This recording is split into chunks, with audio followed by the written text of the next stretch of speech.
আসসালামু আলাইকুম ভিউয়ার্স, আজকে আমি একটি সোলার লাইট বানায় দেখাবো। এর জন্য আমাদের কম কিছু কম্পোনেন্টের প্রয়োজন হবে। এর জন্য আমার প্রয়োজন হবে দুটো BC547, একটা 1.2 কিলো ওহমস অথবা 1 কিলো ওহমস ব্যবহার করতে পারেন, একটা 10K, একটা ডায়োড 4007, আরেকটা হচ্ছে রেজিস্টার যেটা 10 ওহমের। এরপর আমাদের লাগবে একটি সোলার প্যানেল, একটি লিথিয়াম আয়ন সেল যেটা 3.7 ভোল্টের, আর একটা 4 ভোল্টের একটা লাইট, এলইডি লাইট। এখন আর এইটা হচ্ছে আমাদের 0 পিসিবি। প্রথমে আমি BC547টাকে লাগিয়ে দেবো। এর মধ্যে 3টা পিন থাকে। এর মধ্যে 3টা পিনে হচ্ছে কালেক্টর, বেস অ্যান্ড ইমিটার। এই 3টা পিন আমি সর্বপ্রথম এই ট্রানজিস্টারটিকে প্রথমে আমি 0 পিসিবিতে বসিয়ে নিলাম।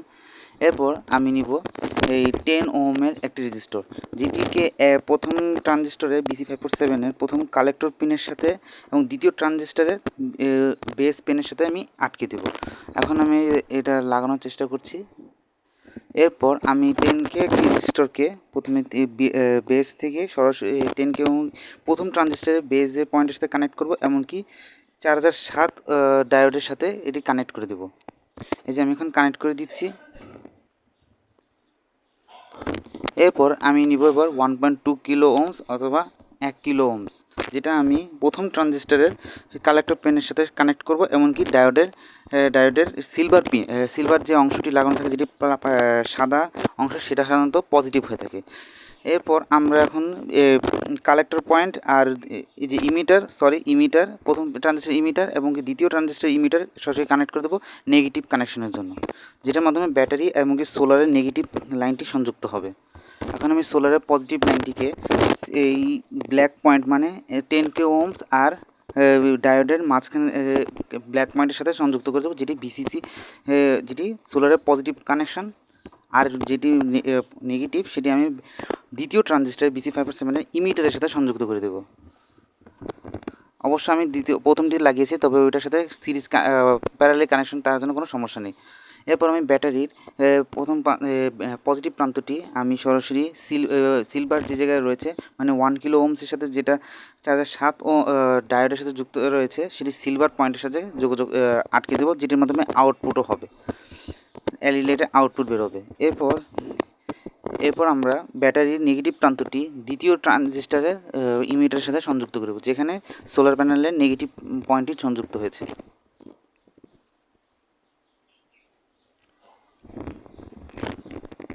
এরপর আমাদের লাগবে এলইডি বাতিকে সেম টু সেম আমাদেরকে এখন নেগেটিভ তারটিকে আমরা প্রথমে পজিটিভ তারটা নিব,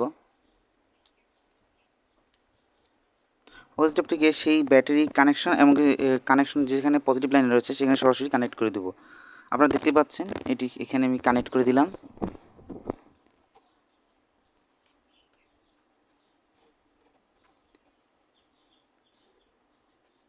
এরপর নেগেটিভ প্রান্তটিকে সরাসরি কালেক্টর মানে দ্বিতীয় ট্রানজিস্টার কালেক্টর, যেটির মাধ্যমে আউটপুট বেরোবে। তবে এখানে একটা কথা বলে রাখি, এটি হেভি আউটপুট নিতে পারে না। দেখতে পাচ্ছেন এখনই আলো বন্ধ হয়ে যাওয়ার পর সাথে সাথে লাইটটি জ্বলে উঠতেছে।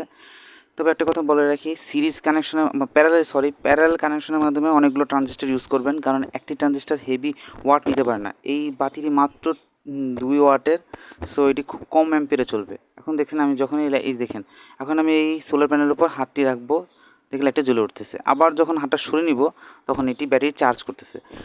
এখন দেখেন লাইটটা নিভিয়ে নিলাম, আবার জ্বালিয়ে দিলাম, দেখেন লাইটটা অফ হয়ে গেছে। যখন লাইটটা জ্বলবে তখন ব্যাটারিটি সোলার কানেকশন থেকে সরে যাবে। আর যখন সরাসরি সূর্যের আলো সোলার প্যানেলের উপর পড়বে, তখন এটি ব্যাটারিকে চার্জ করবে, এমনকি বাতিটিকে বন্ধ রাখবে। এখন আমি বাইরে নিয়ে টেস্ট করে দেখাচ্ছি। এখন আলো একটু বেশি থাকার কারণে আমি এটা ঢেকে রাখতে হচ্ছে। দেখতে পাচ্ছেন প্রথমে এটা এই যে হাত দিয়ে পুরোপুরি কভার করার পর লাইটটা জ্বলতেছে, কারণ অন্ধকার এখনও করা সম্ভব হচ্ছে না, কারণ বাইরে দেখতেই পারতেছেন।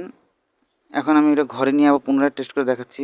এখন আপনারা দেখে বুঝতে পারছেন। এখন আমি এটার সার্কিট ডায়াগ্রাম দিব পিছনে। আমি পরে এই যে এখানে দেখতে পারবেন সার্কিট ডায়াগ্রাম, এটাকে আপনারা ভিডিওটিকে পজ করে ডায়াগ্রামটিকে স্ক্রিনশট রাখতে পারেন, এরকমভাবে বানাতে পারবেন আপনারা। ধন্যবাদ।